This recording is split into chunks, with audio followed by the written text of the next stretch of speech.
everyone. Today I'm going to be installing a range AFM/DFM module on my 2021 Yukon. So these just came out a few months ago. They plug in line on the computer module, I'll show you in a minute, and it disables the AFM system in these newer trucks. If you're not familiar with AFM, do a little bit of Googling. There's lots of different opinions about it. My personal opinion is I think it's a gimmick of a technology on these V8 trucks. The amount of fuel saved is not worth the added complexity they put in these motors. I know why they do it, because they're regulated by the government to add more fuel economy, to get every ounce of fuel economy out of these motors. But the downfall is added complexity that lead to catastrophic failures of the motor. This module disables the electronic portion of the AFM. It does not delete the mechanical portion. That costs a lot more money to do, and that requires an engine overhaul. You have to remove the lifters that are part of the AFM system. You have to change your cam. You have to block off the oil ports on the center in between the two valleys. So it's a lot more work. Ideally one day I would love to do it on this truck because I do plan on keeping it long term. But right now I'm gonna just stick with the AFM Disabler, so at least the technology is turned off permanently. There is a workaround. You can drive around the truck in L9 mode, which just locks out that 10th gear and it'll keep it in V8 mode all the time. The downfall is when you're on the highway, you're running a couple RPMs higher. You know, you can do that for free, but it is something you gotta think about every time you get in the truck. An added benefit of this module is it will disable the auto start-stop system as well without having to press the buttons at all. With all that said, let's dig into the installation. It's pretty much plug and play. Now, quick disclaimer, make sure you disconnect your negative battery cable before you do this, because when you're plugging in and unplugging things, you don't want to have a short and fry something, so make sure you do that. First off, you need to come onto your driver's side front wheel and turn it as far as you can. Then we're going to remove some of the screws along the fender well. They're just T15 torque screws, and there's one 7mm on the bottom of the bumper area there. So you get those all removed.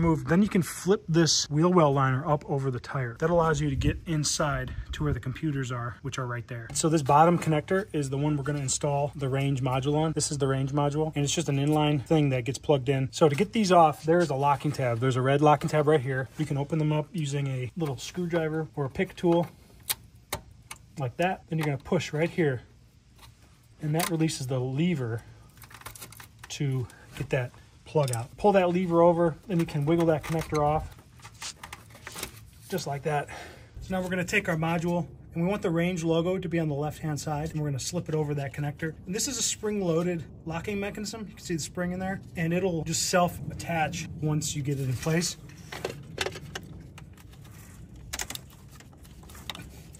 You can see it sprung open, so that means it's locked. Now we're going to take the connector, put the lever all the way open, and reinstall it on that range module, carefully lining up everything like that. Then carefully tilt the lever back all the way to make sure it locks, close the locking tab, and we're done. Once you got that installed, you can flip this back down, then put all those screws back in, and you're back in business. All right, I'm all done installing the module. I can reconnect the negative battery cable here and then tighten it up using a 10mm. Piece of cake. All right, let's take it for a drive and test it out.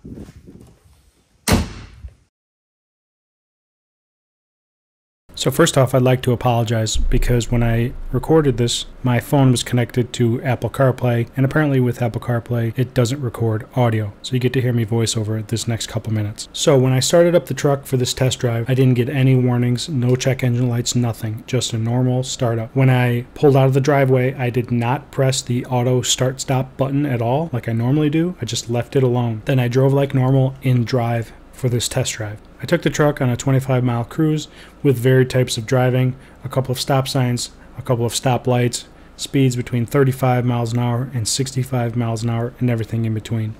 So first off, the auto start stop system never engaged once. So I verified that it is working with the new module. It didn't come on at any stop sign or any stoplight. I even pulled into a parking lot and just sat there in drive, and it never engaged after several minutes. Now, when AFM/DFM kicked in before, it was accompanied by a flutter/vibration that you could feel. It was quite unpleasant and off-putting, to say the least. You could also hear the exhaust note change just slightly, not as apparent with aftermarket exhaust, but with the stock exhaust you can still hear it. GM removed the ability to tell when you're in V4 or V8 mode with these newer vehicles, so really the only way to know is by feel or by hear. After installing the range module, I never felt the flutter/vibration or heard anything different other than a V8 engine. So as I mentioned before, since this doesn't actually remove any of the mechanical components inside the engine for the AFM/DFM system, I would still recommend doing frequent oil changes with a high quality synthetic oil. This truck is going to get 5,000 mile oil changes, or every 6 months, whatever comes first. That will help to ensure proper lubrication for all of those components, hopefully reducing the risk of a catastrophic failure.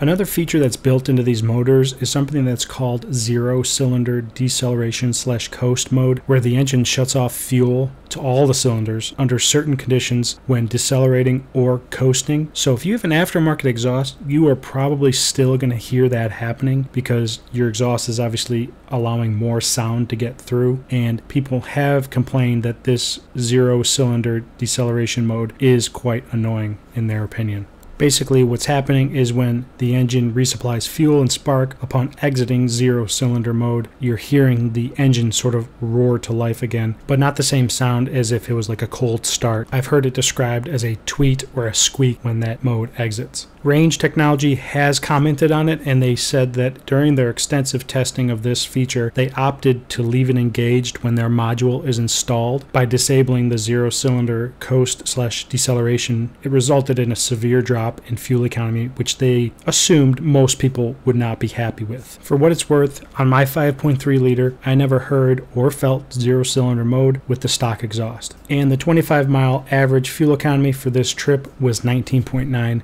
mpg, which is about on par for what I was seeing before the module. An important note I would like to make clear: this will not help a motor that already has lifter problems. It's not going to solve a mechanical issue that you're experiencing. If you have a warranty still in place, I urge that you exercise that warranty to get your lifters replaced, or if you have a reliable engine shop, get those lifters replaced or do the full mechanical swap that I was talking about earlier in the video. Final comment before I wrap this video up: I'm not being paid by Range Technology to make this video. I purchased this unit with my own money, and this is my honest opinion and experience with the installation and use. I've since put on another 100 or so miles since making this video, and I have to report no huge drop in fuel economy, and the removal of auto start stop and the AFM/DFM has been great. Alright, so if you're interested in getting one of these, here's the part number. I'll post a link in the description box below. But so far I'm pleased. I didn't hear it kick in at all on my roughly 25-mile drive. The auto start stop didn't kick in at all at any stoplights or stop signs. So I gotta say, it works. If you like this video, give it a thumbs up. Love it if you subscribe. Stay tuned for new videos. We'll see you next time. Later.